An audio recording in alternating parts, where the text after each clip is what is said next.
எப்பா முத்துவேல் என்னது சொன்னாங்களே, முத்துவேல் கருணாநிதி மவனே ஸ்டாலின், போதும்பா நீ ஆட்சி செஞ்சது. எவ்வளோ கொடுமைகள், கொலை நடந்துகிட்டே இருக்குது. சரி ஒளிஞ்சு போச்சுன்னு விட்டாச்சு, கொள்ளை அடிச்சானுங்க ஒளிஞ்சு போச்சுன்னு விட்டாச்சு, ஊழலுக்கு பேர் வாங்கினது விஞ்ஞான ஊழல் அந்த ஊழல் போட்டோம் அப்படின்னு விட்டாச்சு. பெண்களுக்கு பாதுகாப்பு இல்லை. 6 வயசு பெண்லேருந்து 70 வயசு கிளை வரைக்கும் விட்டு வைக்க மாட்டேன் அவன் ஆட்சியில். அதுவும் சரி ஏதோ ஒன்று நடந்துச்சுன்னா பரவாயில்ல, டெய்லி 1 டெய்லி 2 டெய்லி 3ன்ற மாதிரி வந்துட்டு இருக்குது. தொடர்ந்து பாருங்கள், தமிழகத்தில் செய்தி சேனலில் வச்சாலே பிரேக்கிங் நியூஸ் தான் ஓடுது.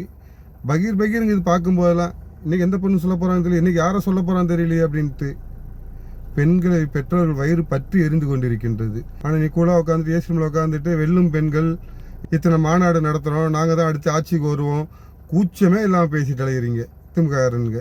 இதில் கேஸ் தட்டுப்பாடாயிடுச்சு. ஏண்டா கேஸுக்கு குரல் விடுங்க, கொஞ்சமாக இந்த பெண்களுக்கு குரல் கொடுங்கடா. கேஸ் முக்கியமா, பெண்களோட உயிர் முக்கியமா, பெண்களோட மானம் முக்கியமாடா. மானம் கிட்டவங்களே, கேஸ் தட்டுப்பாடு இல்லைன்னு பல முறை சொல்லிட்டாங்க. எல்லா இடத்துலையும் சரளமாக கிடைச்சிட்டு இருக்குது. கேஸ் தட்டுப்பாடு பாகிஸ்தான்லேயும் ஆப்கானிஸ்தான்லேயும் தான் இருக்குது. பெட்ரோல் தான் அங்கே தான் தட்டுப்பாடு இருக்குதா, வேணும் அங்கே போய் போராட்டம் பண்ணி போய் தொலைங்க. இங்கே கேஸ் தட்டுப்பாடு இல்லை, பெண்கள் வாழ தான் தட்டுப்பாடாக இருக்குது. பெண்களோட கற்புக்கு பெண்கள் கண்ணியமாக வாழ தட்டுப்பாடு இருக்குது. அதனால் நீங்கள் இந்த கேஸுக்கு வாய் திறக்கிறலாம் ஃபஸ்ட்டு பெண்கள் பாதுகாப்பு வாய் தரங்க.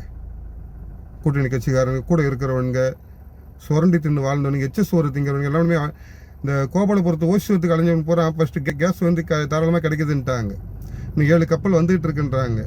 ஆனால் எங்கள் பெண்களோட மானம் கப்பல் ஏறி போயிட்டுருக்கு. தமிழகம் தலை குனிஞ்சிட்டு கிடையாது எங்கள் ஆட்சியில்.